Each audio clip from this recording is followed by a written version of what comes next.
Naše sunce prerano je zašlo, svakog jutra najavljuju kišu.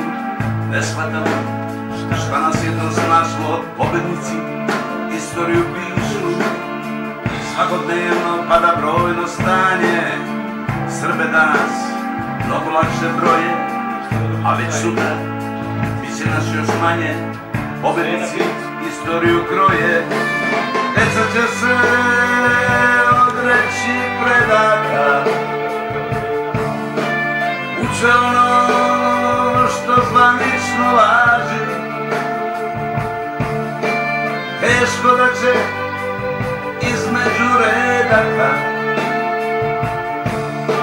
prepoznati pobedničke laži.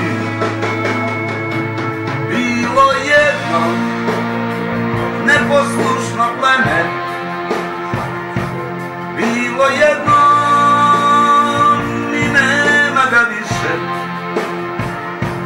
Srpsko ime progutat će vreme, Srbija je prestala da diše. Bilo jedno neposlušno pleme, bilo jedno i nema ga više. Srpsko ime progutat će vreme, Srbija je prestala da diše. Već se zveri zlobno cerekaju, skupljaju se šopuri hijena, ne moraju dugo da čekaju, Srbija je skoro ubijena. Porušeni naši spomenici, vagabundi s konopca i koca, koji sebe zovu pobednici, od zle majke i još gore oca.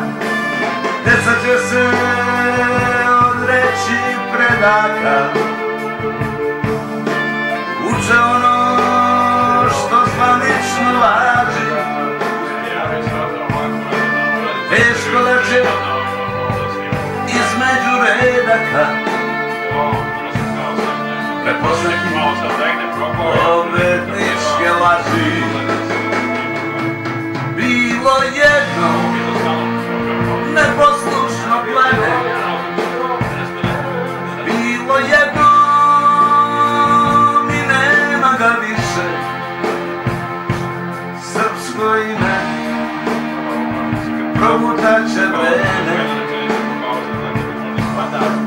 Srbija je prestala da diše.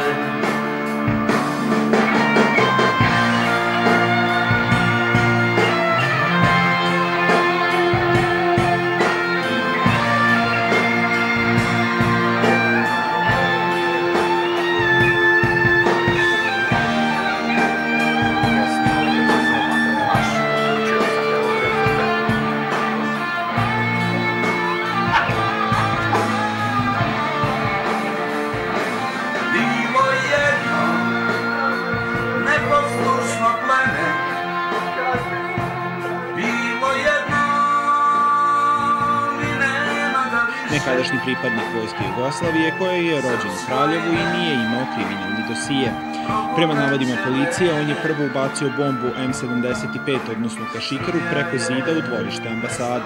Nakon toga se razneo 30 metara od mesta prvobitnog incidenta. Na profilima na socijalnim mrežama Jauković je bio izraziti protivnik priključenja Crne Gore NATO paktu, ali policija je